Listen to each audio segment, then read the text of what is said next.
know, Dog Daddy, I think you're a bit going into this a bit naive about the situation. He's a very powerful dog. And Well, you don't believe it that I know what I'm doing? I'm spurring everyone. But we're gonna say it right there. You are crazy.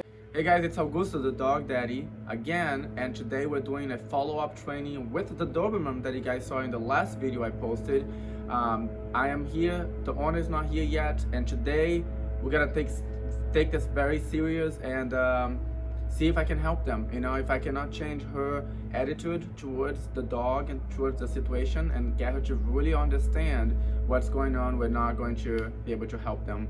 So my job today is to really get through to her that she needs to change her ways and take control of the situation, and I'm gonna do everything I can to try to solve it. Let's see how much progress I can make in this. Have you walked him? Have you been able to walk him, or? Well, his prong was off. I tried to walk him and he's pulling like a horse. So How come you didn't put the prong back on him? Because I couldn't. I was afraid he's gonna bite me. Okay, that's what we're gonna work on today. It's all a matter of getting you to not feel so afraid of him. He's not barking this time, so see. Please, please. Go in. You have to push your way in. I'm here. Don't be afraid of him. He's just excited to see you. Tell him, you know. Oh, Tell him off. Be careful. What happened? Be careful for what? He doesn't know. Yeah, he'll be fine. Okay. No, see, you cannot.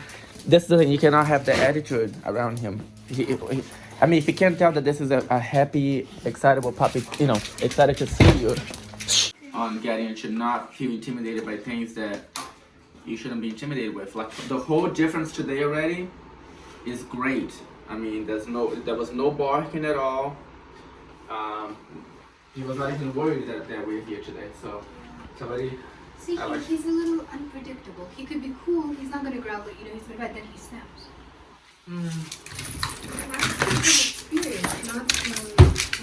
Okay, so right now let's concentrate on one thing at a time. Okay, we'll do all of that. But right now we want to get straight to getting him under control because he got home. He's excitable.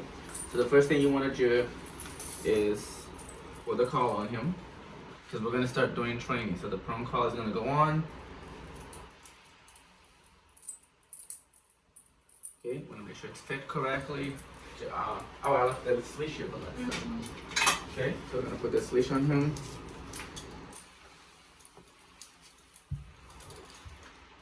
Okay. So you think it's playtime, but that's because he has a lot of energy built up. So that's always gonna be something that he's gonna need to be able to let it out, you know, his energy. So let's sit here for a second. Come. When was the last time you let him out? When you were here. Why? Because I don't want to come in. I keep bites. So I was here, it's been over 24 hours. I came at night, I put some water, some food. I tried to walk him. He pulled. There were people there. I said, I better take caution. I came in, I went home to my mom's house. So you haven't let him out for over 24 hours. Okay. Again. So this is, you know, we have to work on this because if you don't change the attitude like towards him, because I know it comes from inside. I'm trying to, you know, I understand how you feel and it's hard for you, but what I'm trying to tell you is all that he needs. So if you don't change that, no, it's not gonna get better. You know. I tried walking him 5 times a day before. I lived here. This is my house. I slept in that bed, but I don't sleep in there anymore because he attacks me or tries to bite me while I'm sleeping. Well, but that's what I said. He has a lot of built-up frustration. So if you're afraid to put a prong call on him to walk him, it's not gonna get better. So what we're gonna be working on today. The first thing, see that he's so stressed out, he needs to go out. First thing we're gonna do is take him for a walk, and then I'm gonna continue to let you handle him. You have to get better at handling him. You know, you need to build that confidence that you can handle him. Because if you don't change that mentality, it's not gonna get better. Because I can handle him to any regular dog owner and they can handle him just fine. He does nothing wrong with him is what I'm trying to say. So you have to start believing that. I think you're a little bit naive.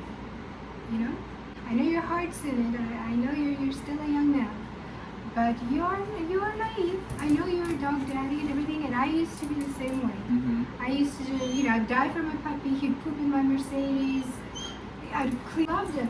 down. with all my heart. I gave him all the chances. He's been to like 3 trainers, you know, but he's degrading my life. But have you seen how many dogs I have worked with? No, I haven't. And you only owned 1 dog. Okay. Well, let me tell you something. So this is the thing. I'm here to help you today. You have a dog that is destroying your life and destroying your house. Yes. There's a reason why he's doing that. Yes. And you contacted me because you have seen my work and you see what I do. And I came here because I have the confidence that I can help you. I have never gone to a client's house if I felt like I couldn't help them. I have enough experience that I can help any dog, and I'm here today to help you. But if you don't believe that I can help you, you're already failing again. Because that's the same mentality that you have, that you cannot help him by yourself. And he feels that, and that's a huge part of the problem. So every time someone comes here to try to help you, and you immediately think they can't help you, even though they're showing you everything that makes sense, they're getting the dog to be under control, he's not attacking you when I'm here, he's not doing none of that, it's making sense, right? Because he's responding, but he's still acting like you don't believe everything that I'm saying. Anyone that comes in and tells you something and you don't believe, you're already deciding that, you know, you're not gonna get trained, you're not gonna get better. That's true. So you really have to change your mentality, because number 1, that is the problem to begin with, and number 2, how can someone help you if you don't believe that they can? You have to be a part of the training. You have to be listening to what we're saying, and unless I'm not delivering results, because that's another different story. If I came in here and I couldn't get your dog to calm down and I didn't make sense, then you could call me anything you want. But if I come here and I'm delivering results and I'm showing you that it works, I'm here to help you. I'm helping you right now. You have to have faith in what I'm telling you, because otherwise we're not gonna get anywhere. Okay, thank you. I don't have that power to do this to you. But this is what I'm gonna teach you. I like that. It's a big difference. Just pull him back a little bit more. But do a little bit harder than that. Yes, and then release. See, when you do a little bit harder, there's no tension on the leash for a little while. That's what you want to achieve. We can go back in. When dogs are frustrated, they'll do things that, you know, they wouldn't normally do. But what I'm saying is, you know, it makes my nose bleed or my lip. I completely understand, but see, what we gotta do is we gotta look at the root of the problem. What's causing that? And that's what I'm telling you. Let So me tell you what's causing it first, from my understanding. He used to be a very shy puppy. He had a lot of fear. I went to Royal Dog Academy. I told him, you know what, Max, make me a dog that's a protection dog. He said, no problem, I can do anything. I said, perfect. So he built upon that fear, and now I got a fear dog with aggressive. So he's a fear that biter. is not what's happening here, though. No? No. That could be part of, that can make it worse, but that's not the problem here. What's the problem? The problem is he does not have boundaries. He does not have an owner with confidence. Like I said, he has built up energy. Okay, that just comes That doesn't naturally. make it okay to bite. So, No, you know. I understand that, but if his needs are not met, he's gonna do things that are not okay. He's gonna bite. Well, He's gonna to do me, things. It's not okay. It's not okay, but he's gonna do it. So that's why you gotta get his needs met. You gotta get this confidence that you're in charge. You have to realize that he built up to this level where he is getting frustrated and he is going after you and he is doing things that I haven't seen. I'm just going based on what he told me. Listen though, do you understand? He is getting to this point. So you have to understand the root of the problem. The root of the problem is something that can be fixed now. Forget about what happened. And the reason I'm saying this is because I could bet any amount of money with you that if I took him today, this problem that he exists with you would never exist again. And the reason for that is because maybe he feels that I'm scared of him. exactly, but that's what I'm trying to tell you. But we're gonna change that mentality. You're going to no longer be scared of him. Do we need to put a mask on him when we work with him? We're gonna do that. We need to get you to understand that you can communicate with him. That's what I'm trying to tell you. Because otherwise, this is what's happening. You're afraid to walk him, right? Just to give him the basic exercise. Even when he's not being aggressive, you're still afraid because you're afraid that he's gonna do something that he did before. Yeah. So you're afraid to do it. So if you're afraid to do that, then the next problem is that he now continues to stay frustrated, built up energy, and he's going crazy. That's what's happening. He's literally going crazy. This talking here today is what I'm trying to tell you. The talking is more important than anything else because I can walk this dog anywhere today and he'll be perfect, right? Because he knows that I understand him. He knows I'm not gonna let him get away with things. So what I'm trying to tell you is you have to have that mentality. Whatever we need to do to get you to feel that way is what we need to do. So that's what I'm trying to tell you. I'm gonna be next to you. If we need to put a mask on him that he doesn't really need, we're going to put a mask on him because I need to feel that you can tell him down, you can tell him stay, you can tell him sit, you can tell him to stop jumping, you can correct him when he does something wrong, you know. But at the end of the day, you still gotta give him exercise. You can give him love. See, this is good. I'm giving him love. But if he paws at me, I'm gonna get. Why don't you hug him? Give him a hug. Good boy. Good boy. That's it. Why you're afraid? See what I'm saying? That attitude. Now, watch this. He's getting excited. You're a brave man. No. Good Don't do boy. it. I'm telling you. Why? Because I would love for him to do something wrong because I would correct him. The moment he does something wrong, I have the leash in my hand. I'm gonna correct him. See? Good boy. That's a good boy. Because I mean, I would love to see what he's saying because I don't see it. He's a good boy. That's a good boy. I'm really pushing him to see if he'll do anything. You know, No, don't do it. No. He- Now, if he did something wrong or even getting too excitable, if he's jumping on me, even in an excitable way, friendly way, I would get the leash and tell him, no, lay down and correct him. That's what he needs. But the more you show fear, this is what I'm telling you. Look, I understand your reasons, right? But what we gotta figure out now is a way for you to overcome that. I'm gonna be next to you. I'm gonna put a mask on him if we need to. Like I said, anything that makes you feel safer, but nothing's gonna get better unless you overcome your fears, your trauma that has happened. That's what I'm trying to sit down here and talk, you know, because I could do all the training in the world with him and it wouldn't help you. You know, a trainer could come here and do anything and it would not help you unless you really understand. And like you said, you're trying to say, you know, I haven't seen everything. I don't really need to see everything because what happened. I just know that he can still be fixed by just doing what I'm telling you. That's basically my point. We're gonna go for a little walk right now and you're gonna walk him. When he looks at me, I get scared. Why'd you get scared? Because of what happened. I get it. Alright, let's go out. But remember, we are here. I'm gonna take his leash immediately if he does anything wrong. You're gonna pull him back right now. Pull him back. Make him sit. Don't close the door. Just tell him to sit. There. Huh? People are there That's okay? with the kid. I walk him out then. Open the door. This is what I'm saying. You don't even have confidence that I can handle him, and that's part of the I problem. know, but I don't want them to go. Oh, you know, he only been here once, and he Doesn't matter. I wanted to have confidence that I can handle him. This is nothing for me. I can pass him by, and you have to have no fear. I'll be completely responsible for him.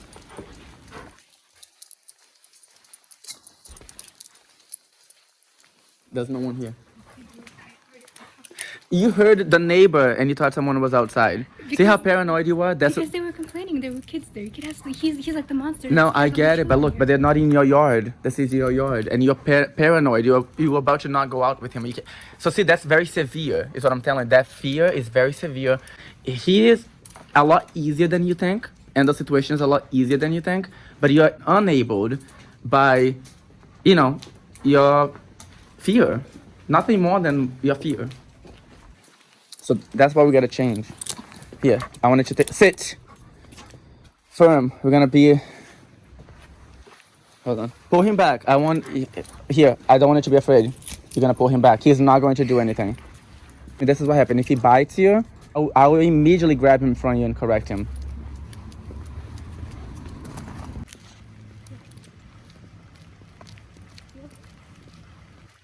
A little better. That's a lot better than he was. Because there's no tension on the lead. He's watching your steps.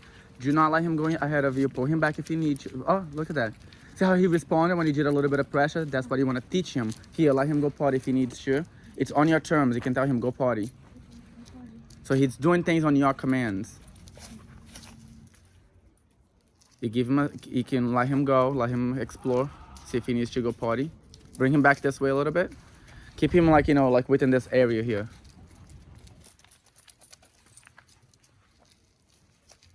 He was so desperate to go to the bathroom. Poor guy. He was locked in the house for too long. He went all over the house. Yeah, because he can't let himself out by himself. If I walk in front of you and he gets excitable, it's your job to not let him. Pull him back a little more because I want your arms to be relaxed. So you put him in his position, keep walking, don't make him sit, just keep walking. Do a little correction back like this, with yes, and keep walking. Because we want him to walk right next to you, but your arms, there's too much tension on the leash. Just see this here? You're holding like, yeah. So you correct firmer and then release that pressure. He will sense that now, perfect, look at that, we get his attention. See, when you don't do that, he knows he can run all over you. So it's very important that you show him that you're in charge. And that comes from inside. Look at this, that's beautiful. No, that's, He's looking like, I don't do anything. exactly.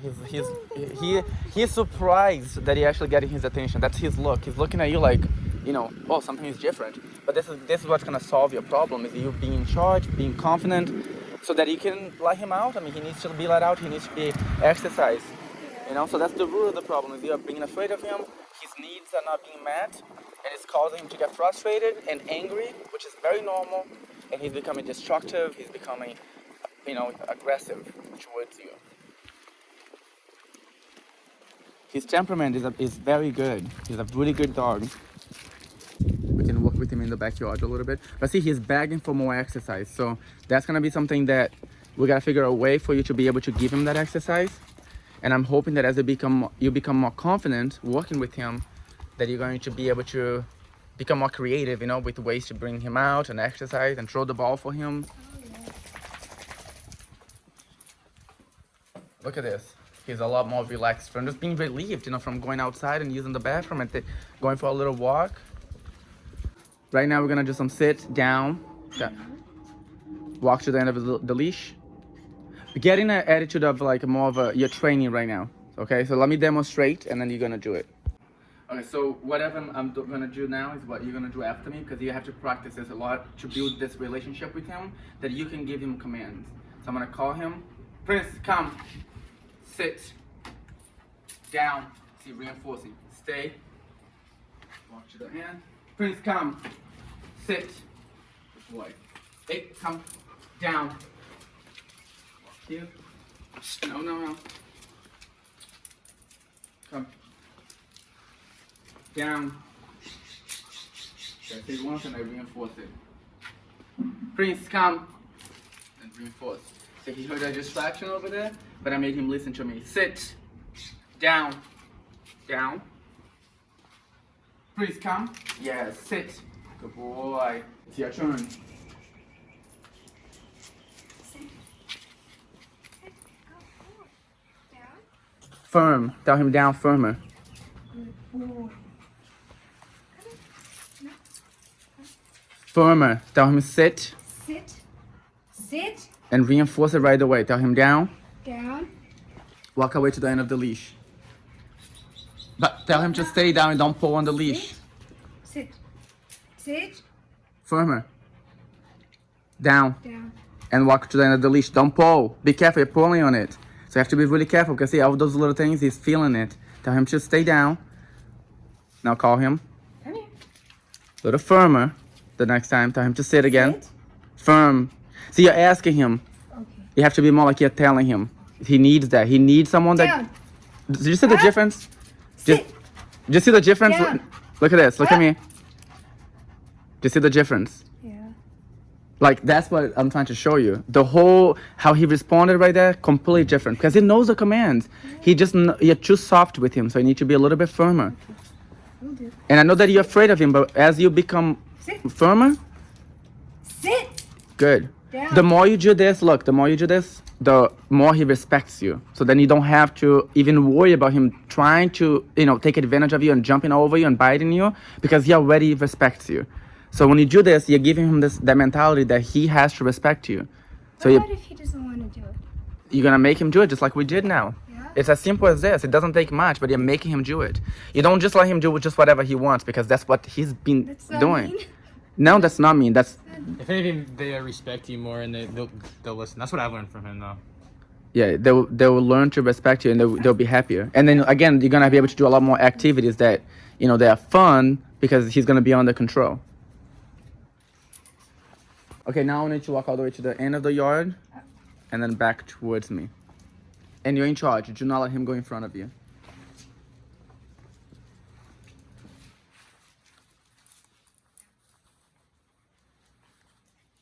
Look at that. Beautiful. Tell him to sit. Sit. Sit. Good. Just calm. Calm. It's okay. Keep him in a sit for a second. Sit. That's good. All right, let's go back inside. Don't feed him right now. Wait, he's waiting. Listen, see what I'm saying? I know you love him, and this is a huge part of the problem. You have to, we're in training right now. You don't just stop in the middle of the training and feed him. If he waited until now, he can wait another, in 10 minutes we're gonna be done and you can feed him. But if you just don't follow through with, just little steps, like in the middle of the training, give him food, it distracts him, it creates more excitement. We don't wanna do that. We're gonna be really strict with what we're doing. Plus, he should have a regular feeding schedule. Right now, I say he has food whenever he wants. So he's really he doesn't really know where he belongs, and he doesn't have a schedule for anything. He doesn't have a regular, exercise schedule, feeding schedule. He's just very lost. You are giving him that cat and mouse chase mentality. That's how he looks at you. One day you're the cat, one day you're the mouse. Does it make any sense? Yeah. You develop your own language with him, that when you give him a certain look, he already knows what you expect from that. Whether you're a little bit hesitant and he jumps all over you, and then you show fear, and he goes even more because now he can get away with it, because you're giving him the look of something's about to happen. You're not being normal and casual around him. Does it make sense? And I'm very thankful. I want to thank Dog Daddy for making me overcome my fears with my dog. I was too afraid to put a leash on him or even touch him. And Dog Daddy took the time, he had the patience and the skill it takes for me not to be scared anymore. And he went above and extra to help me with my fear. I'm eternally grateful. It made my life a better one. To be doing better. And it's definitely, before I didn't think anything could really help him. I thought, he's kind of hopeless with that. But now I see that it's working a lot. Your training really helped him a lot. so it's more helping you than helping him. Mm-hmm. I have to help you so that you can help him. Yes. It's really the reality. The reason he's getting so frustrated is because you cannot fulfill his needs because of your fear. So that means, I gotta convince you that you don't have to be afraid of him. I have to show you that, you can trust me to tell you, hey, he is not going to hurt you. And also to give you the tools and the techniques that allows you to communicate with him and to be his leader. Yes. The pack leader, someone that gives him command, someone that gives him structure, all of that. The beginning stages of you becoming more confident, you have to at least trust that you can feel safe with me around you and him. Because that's what's going to start helping you feel a little bit better. And as you see him making progress and him listening to you, you're just going to naturally become more confident, which is what we're trying to do. And then very soon you're going to be in charge and you're going to be good to go. All right. Are you excited? You're helping both of us. All right, lesson number 2, so I'll see you in a couple of days again. Okay. All right.